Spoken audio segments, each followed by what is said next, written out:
చాలా సార్లు చెప్పుకుంటూ వస్తూనే ఉన్నాం. సో అటు కాళేశ్వరం అవినీతి కావచ్చు, ఫోన్ ట్యాపింగ్ కావచ్చు, ఇట్లా అనేక విషయాలలో అంటే ఈ ప్రభుత్వ భూములను కొల్లగొట్టడం కావచ్చు, రైతు బంధు పేరుతోటి భూస్వాములకి దోచిపెట్టడం కావచ్చు, ఇట్లా అనేక అంశాలు కూడా చెప్పుకుంటూ వస్తున్నాం కదా. ఇక్కడ ప్రధానంగా ధరణికి సంబంధించిన అంశాలు చాలాసార్లు మాట్లాడినాం. ధరణి మీద ఫోరెన్సిక్ ఆడిట్ ఏమవుతుంది రాష్ట్ర ప్రభుత్వం, ఇప్పుడు కొత్తగా ఎన్నుకోబడినటువంటి ప్రభుత్వం అని చెప్పేసి కూడా మనం చాలాసార్లు చెప్పుకున్నాం.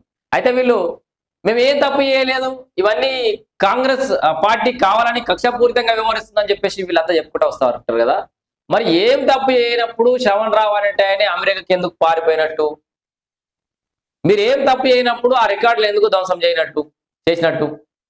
ఇప్పుడు మళ్ళా ధరణికి సంబంధించి కూడా ఫోరెన్సిక్ ఆడిట్ చేస్తే చాలా భయంకరమైన నిజాలు బయటపడ్డాయి.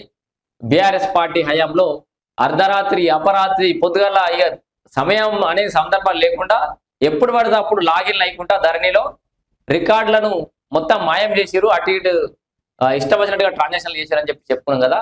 అయితే దాన్ని ఆడిట్ లో కూడా దొరకకుండా మొత్తం డిలీట్ చేసి పెట్టిరట. ఇగో ధరణిలోను రికార్డుల ధ్వంసమైందట, ఫోన్ ట్యాపింగ్ మాదిరిగానే ఇక్కడ కూడా చేసిరట. ఇగో ఎవరు ఏ ల్యాండ్ను ఎప్పుడు ఎక్కడ ఎలా మార్చుకున్నారనే వివరాలు ఎప్పటికప్పుడు డిలీట్ చేసినట్టు గుర్తించారు. మొత్తం ఫోరెన్సిక్ ఆడిట్లో ఫింగర్ ప్రింట్స్ కానీ, లాగ్స్ కానీ, ఐపీ అడ్రస్ వివరాలు ఏవి నమోదు కాకుండా జాగ్రత్తలు. ఇంత తెలివి ప్రదర్శించారు చూసినావా. ఐపీ అడ్రస్ కూడా నమోదు కాకుండా మరి ఈ ఫోరెన్సిక్ ఆడిట్లో ఐపీ అడ్రస్ కూడా దొరకబడతామన్నారు. మరి వీళ్ళు ఎంతవరకు టెక్నాలజీని వాడతారో చూద్దాం. సిద్దిపేట సిరిసిల్ల జిల్లాలో జరిగిన ఫోరెన్సిక్ ఆడిట్ లో వెల్లడి.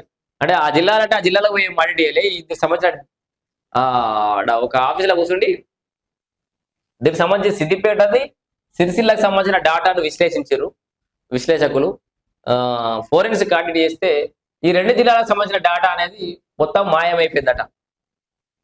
ఏమైంది మరి, నేను చాలాసార్లు చెప్పిన, మీరు రాష్ట్రం అంతా వెతుకుడు అవసరం లేదు, కేవలం సిద్దిపేట సిరిసిల్ల ప్రామాణికంగా తీసుకోవడం చాలు. ఈ రెండు జిల్లాలలో పైలట్ ప్రాజెక్ట్ గా తీసుకొని విచారణ చేస్తే చాలు. బండారం మొత్తం తెలంగాణ రాష్ట్ర వ్యాప్తంగా ఇంకెంత బండారం